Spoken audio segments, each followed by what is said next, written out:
Hello, people, and welcome to a video.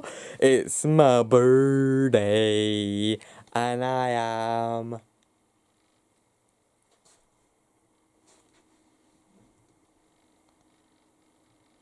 years old. So yeah, this is a video in which I show off the things that I've gotten, right? So now, number one best present is this balloon. Now this is a very big balloon. I mean, if you see the size of my hand next to it, I can't even get it all in frame. So yeah, that's all.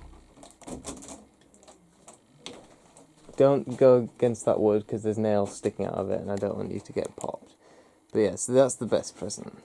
Or, you know, up there. You know, well, I mean, literally up there, because it's full of clim. So, yeah, I suppose I'll start with some of the more, I'll start with the things I bought myself. So I'll start with the books. So I'm going to start with a couple more Larry Niven books that I bought myself.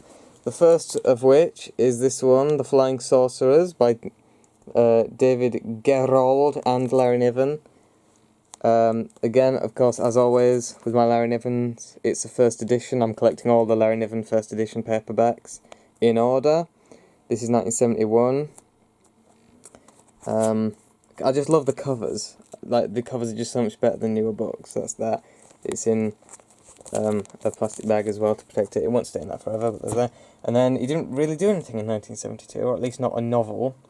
Or a short story collection. So we jump straight to 1973 with Protector. Again, I just love this cover. And this one continues around the back like that. Let's see if I do that, you can kind of see it. But yeah.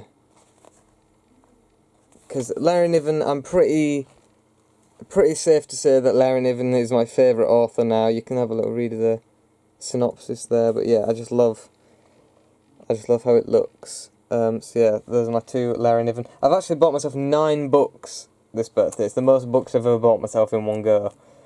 I meant to only buy 4, but the thing about me is when I do like 4 things, I end up doing 9 things. So yeah, those are the 2 Larry Niven books that I got.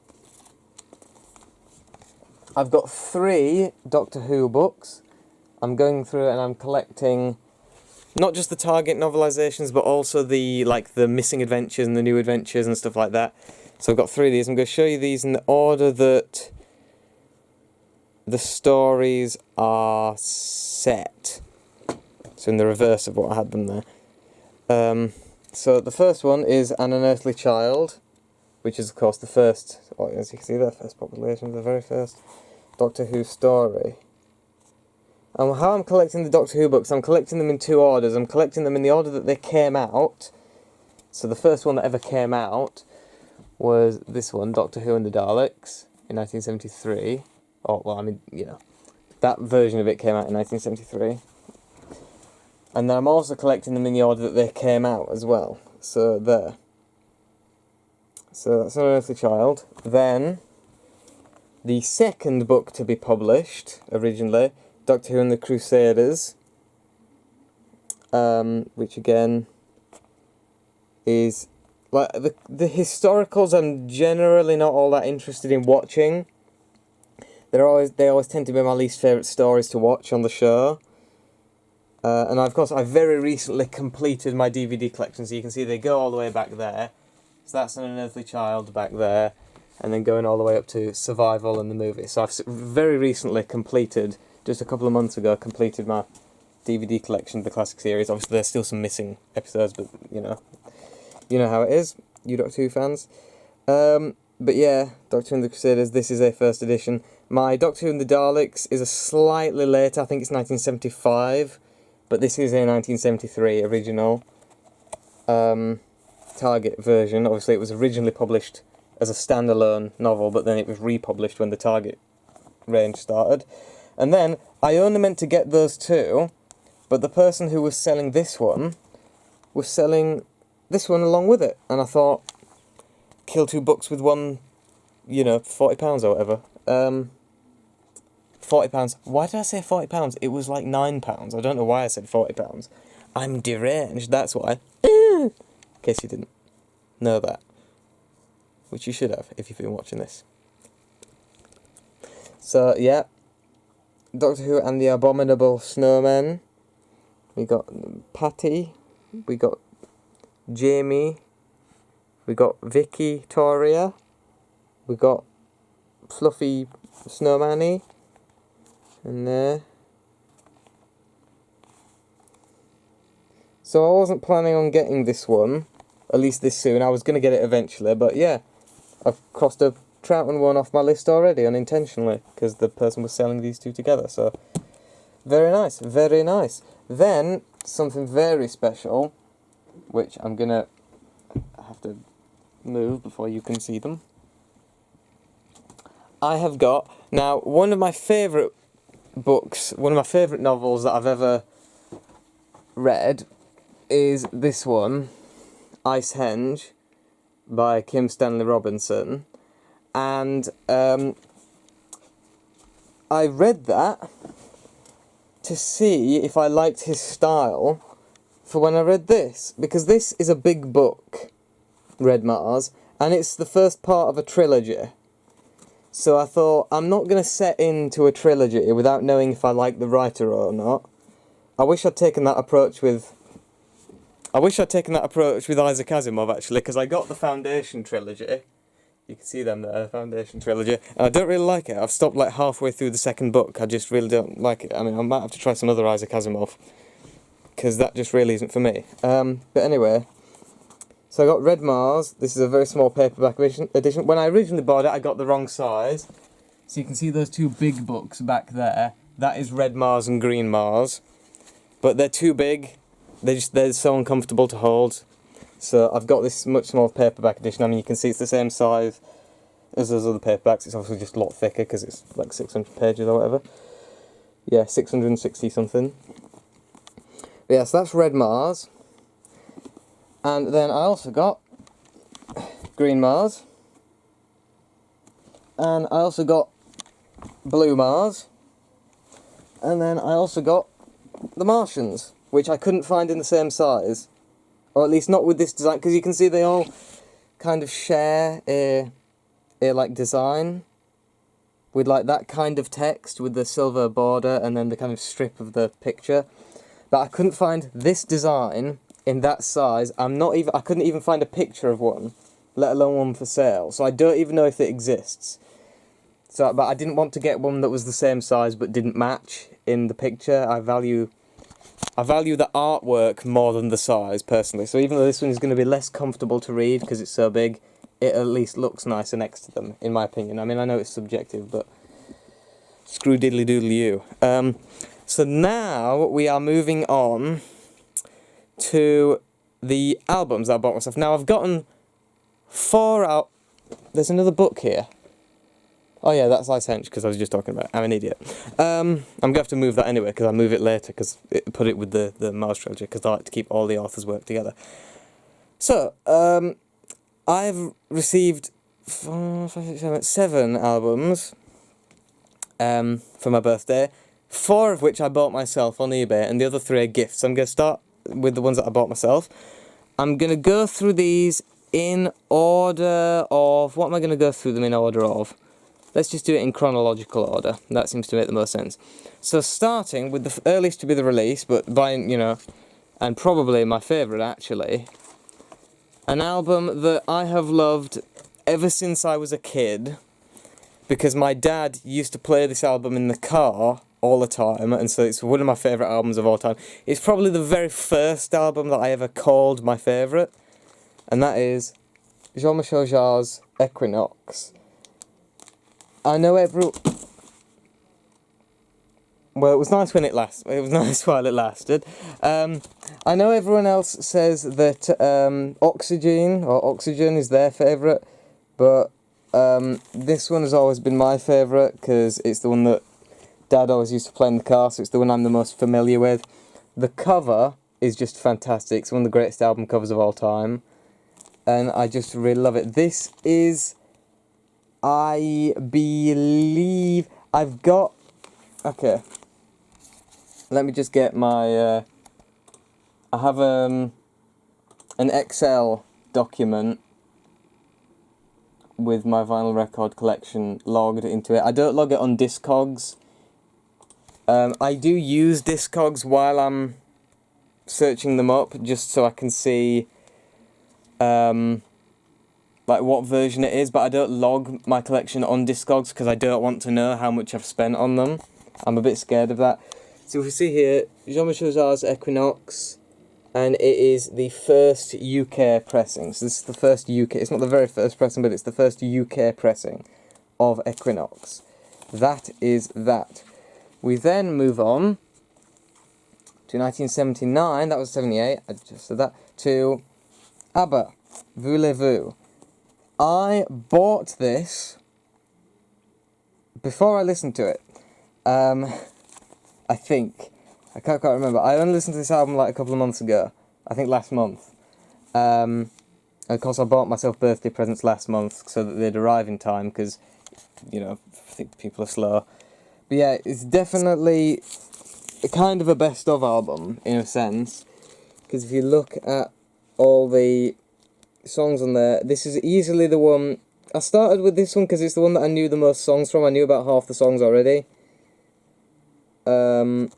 So I just wanted to start with this one. This is, I don't know if it's the first pressing or not. It's a US pressing, an American pressing, but interestingly enough, apparently it's a club pressing, according to Discogs. I don't know what that means. I don't know if that means it was handed out to DJs or if it was, like, just you given out to people who were in a record club or whatever. I really don't know what it means. But it is a club pressing. I don't know if the mix is any different. Like if it has a special mix because it's a club pressing. I really don't know. I couldn't tell you. Next is this one. And of course I'm going to show all these off at the end of the year after Christmas like I did last year. And I'll take out all the inside bits and I'll show you the inner sleeves and all that stuff and gatefolds and stuff.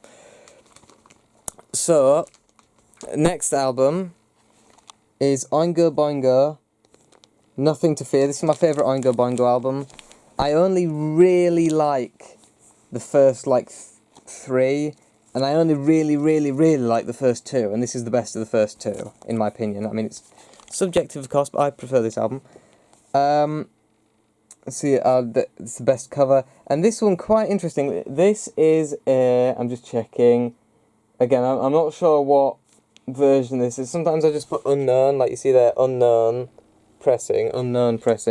I don't know what this is, but it is 1982, and it's an American pressing, but I don't know if it's the first pressing, because I couldn't figure that much out. But interestingly, the back cover, rather than turning it around that way, you can see that's upside down, and it's not a misprint, because the that is the right way up when it's upside down. So yeah, it's meant to be this way. So yeah, it's instead of flipping it around that way, you flip it around that way to get it the right way up. There we have Danny, good old Danny. A strange voodoo thing. This fella, I'm sure I knew his name at some point, but it's been a while since I've listened to the band, so I've kind of forgotten the names of some of the members. So sorry, Oingo. And then next, the final one. Again, I don't know what specific pressing it is, but it is still from 1982, the year the album came out. It is a UK pressing. Like I said, I don't know if it's the first UK pressing, but it is a UK pressing from 1982. Fleetwood Mac's Mirage, my favourite. The last great Fleetwood Mac album, I'll say that. I quite like Tango in the Night, but it's definitely a steep drop off from this. This is the last great Fleetwood Mac album, and it took me a while to warm up to this one, but I think I probably like this one just as much as Rumours, probably, because Rumours is not my favourite of that era. My favourite of that era is It's either Tusk or Fleetwood Mac 75. I'm kind of... It used to be Tusk, but I'm veering more towards Fleetwood Mac 75, but... Yeah. There it is. Sorry, you're getting the glare from the window. Because it's actually the day. I'm filming in the day for once, which I don't normally do. So that's that. And now we move on to surprises, because I knew all of those were coming, because obviously I'd purchased them. But now we move on to things that are more of a surprise. So probably the best surprise, apart from the balloon, which is just fantastic, the best surprise is an hat that my mum got me. It is it's a trilby. People on the internet call these fedoras. It's not a fedora, it's a trilby, thank you. That's a new spot, that one's just appeared recently, this spot. I've gone a while without getting any new spots, but this one's just shown up.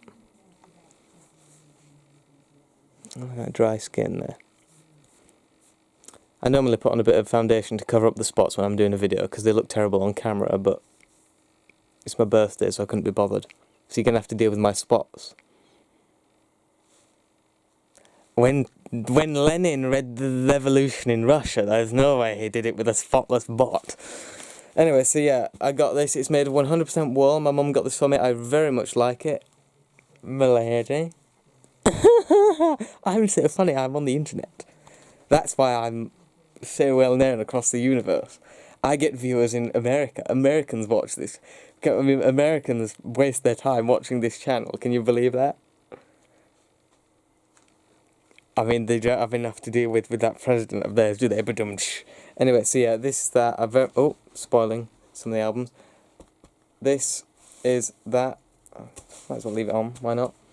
I also got from Mum this scarf kind of thing. I don't know what it's made of. Like if the inside feels really nice, like this kind of wool.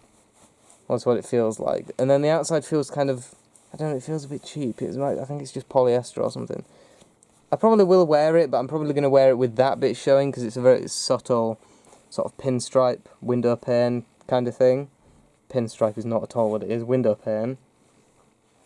So I probably will wear it, but it'll be that, and this kind of polyester stuff will be hidden on the inside. So that's that. I'll stick that with my other scarves now. I've got quite a collection of scarves going now.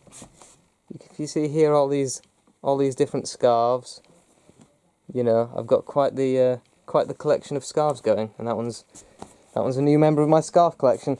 I collect a bunch of stuff. I collect scarves, I collect walking sticks. You can barely see them now, but you can see some walking sticks there, and a bunch of them laying down on the floor there as well. I like collecting stuff. Like obviously you can see I've got some books, I've got the records up there. But yeah. So yeah, that's that. But now, oh, and I got this from my neighbours. My neighbours came round for a bit. We've got very nice neighbours here, and they got this card game, Exploding Kittens. So that probably looks quite fun. So we'll probably play that next Christmas, because we like to play like card games and stuff at Christmas. But these are the albums that I didn't know were coming. So these were surprises.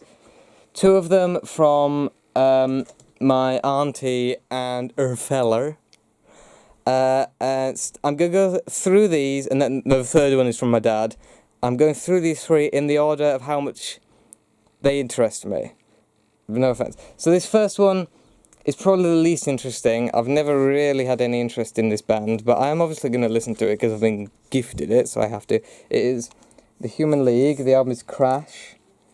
This is a first UK pressing, so the first pressing, 1986. So now the latest album that I have, which is something. So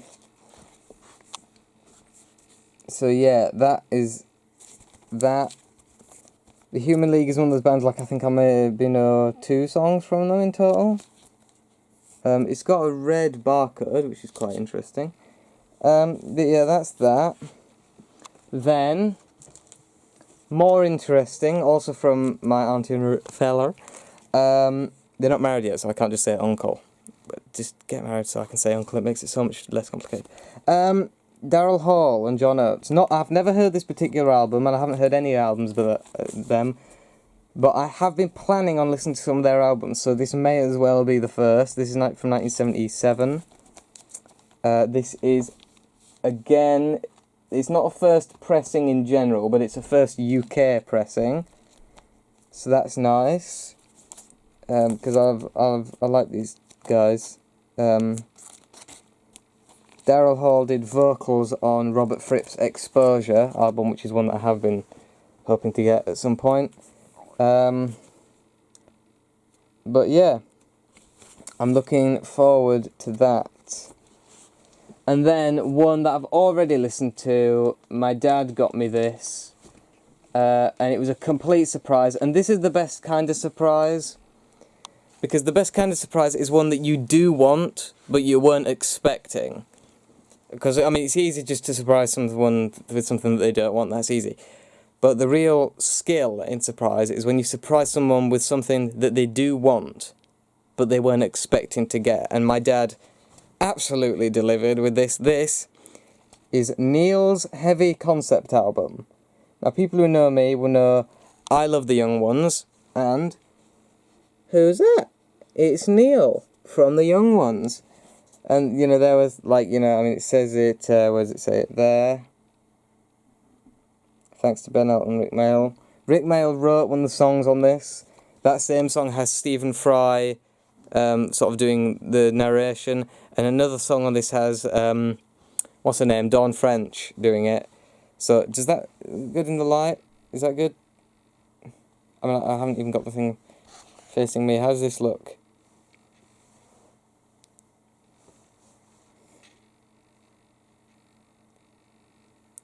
So hi guys, welcome to this vlog. So yeah, but yeah, this is Neil's Heavy concept album. I've already listened to this. I listened to it when I got it, because I didn't get it today, because even though it's my birthday today, we're in a weekday.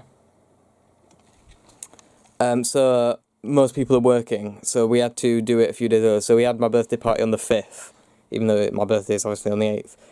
And, so yeah, I listened to this immediately after he gave it to me.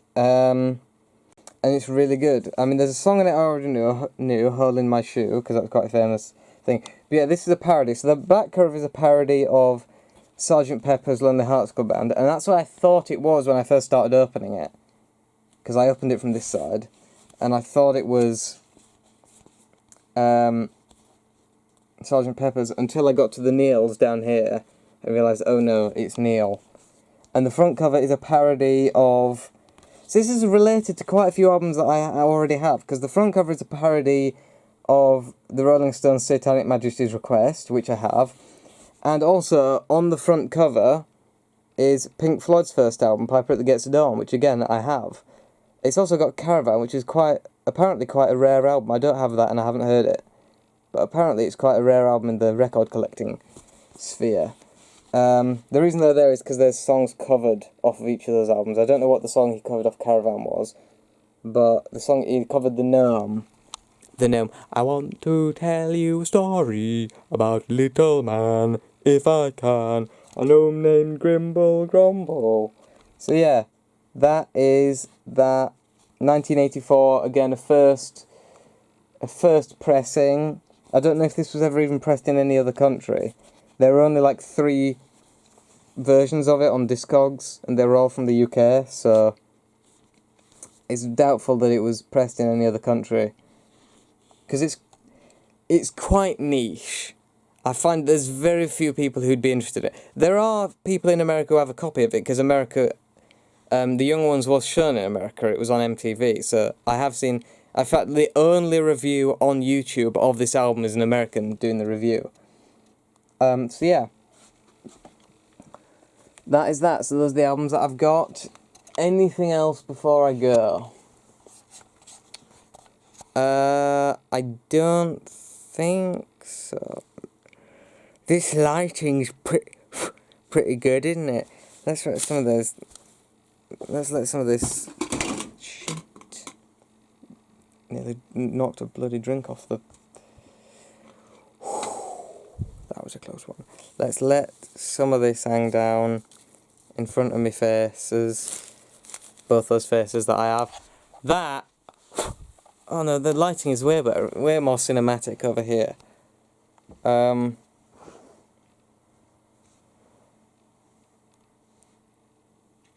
That's better. It looks like my face is on fire. So yeah, that is all for this time, guys. I hope you've enjoyed. If you have, please like and comment and subscribe. And I'll see you in the next thing that I do.